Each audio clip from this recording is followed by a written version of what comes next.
Ako po si Atty. Melvin Calixto. Kakaroon ng pagbabago ang ating mga opisyal sa gobyerno.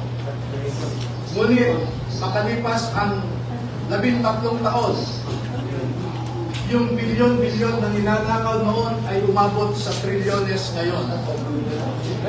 Nasa block tayo sa mas mabigat na problema. Napanood natin lahat ang mga ipinahayag ni dating Master Sergeant Orly Gutesa sa Senado. At nakita natin kung paano trinato ang isang taong nagnanais lamang na ibahagi sa ating sambayanan ang kanyang nalalaman tungkol sa pagnanakaw sa kaban ng bayan.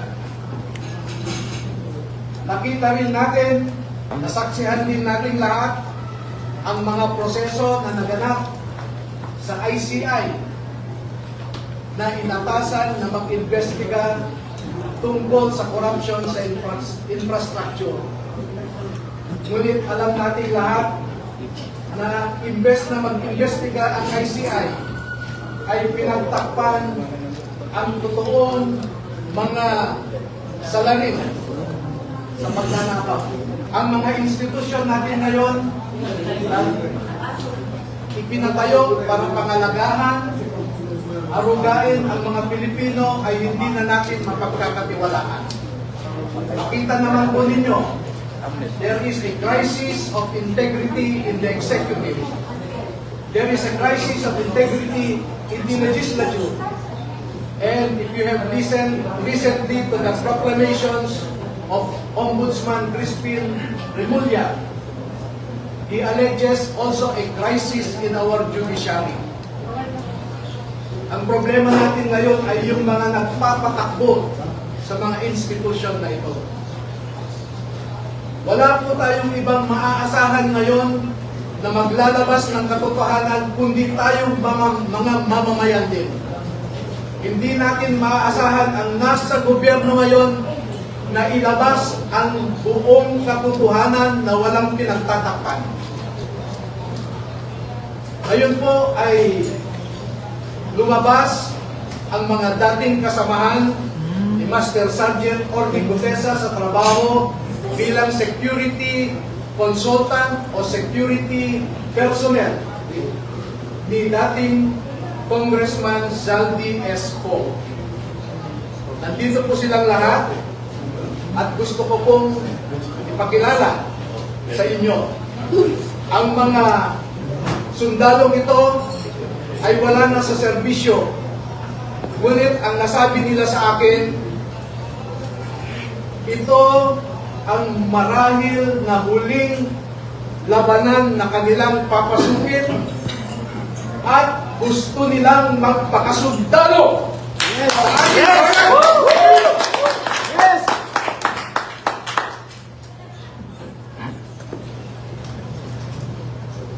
Tinatawag ko po isang magiting na Pilipino, si Bernard Tube.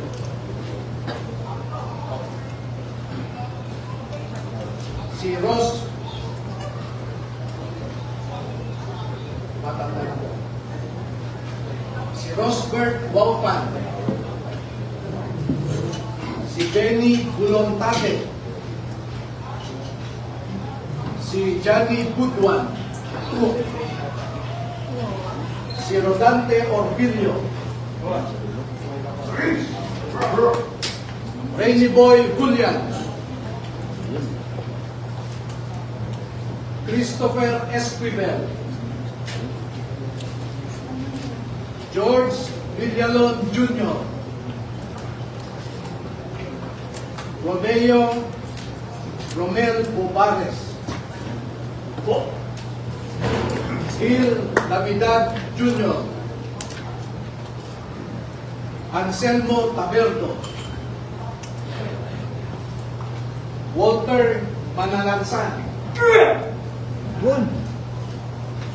Jolly Cabiao. Romel Galapon. Cecilio Laroder Jr., Bernard Gugban, Crisani Dado,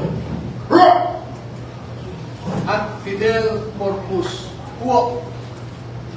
Meron po silang kasamahan na 12 pa na hindi makakadalo ngayon dahil sa mga personal na rason.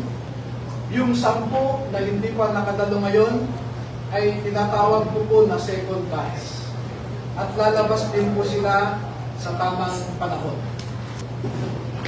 Marami pong contractors sa buong Pilipinas na napromesahan ng proyekto at hindi pa nila nakukuha ang kontrata ay nag-uumpisa na silang mag-remit kay Ginoong Saldico doon sa kanyang bahay sa Valle Verde Phase 6 sa Pasig City.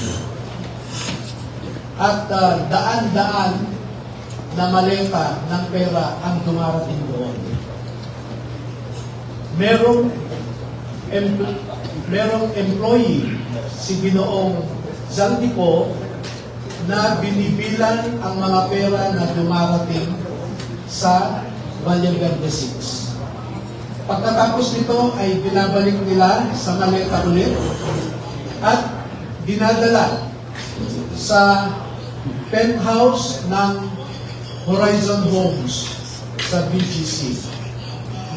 At mula sa Horizon Homes, doon na manggagaling ang ibinibigay sa iba't ibang mga politiko at mga personalidad sa ating lipunan. Ang halimbawa po ng proseso ay nag-uumpisa sa pagbilang nila ng pera. Sa larawan sa itaas ay inihahanda ang pera bago isilid sa mga maleta ulit sa Horizon Homes. At yung larawan sa ibaba ay isang halimbawa ng pag-deliver ng pera sa bahay ng isang mambabatas. May nangyari kay Master Sergeant Gutesa. Sa aking tanggap na impormasyon ay napilitan siyang mag-execute ng isang affidavit na kung saan ay sinasabi niya na hindi siya kasali o wala siyang nalalaman sa mga pagde-deliver ng mga mali-malitang pera. Pero makikita po ninyo dito na siya mismo ay kasama sa pagde-deliver ng pera. Kaya naaawa po ako ngayon sa sitwasyon ni Master Sergeant Gutesa dahil ginawa siyang sinungaling. Maglalahat pa kami ng karagdagang mga ebidensya. Pero ang pagde-deliver nila ng pera ay gumagamit ng eroplano, gamit din sila ng helicopter. Ganito po ang mga dinideliver sa mga bahay ng ilang mga mambabatas. Makikita ninyo sa itaas na larawan ang hilera ng mga maleta na ang laman ay pera. At parte lamang ito ng isang delivery na sa panahon na ito ay 52 na maleta ito. Sa isang delivery, umabot ng 52 na bagahe. Makikita rin po ninyo na ang ating mga ebidensya ay minsan kinukuhanan ang buong bahay ng mambabatas, buong bahay ng mga ilang nasa media, yung tinatawag nating mga media operators, at ganyan mo sila mag-deliver.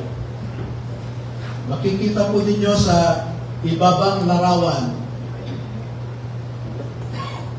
ang mga maleta rin ng pera.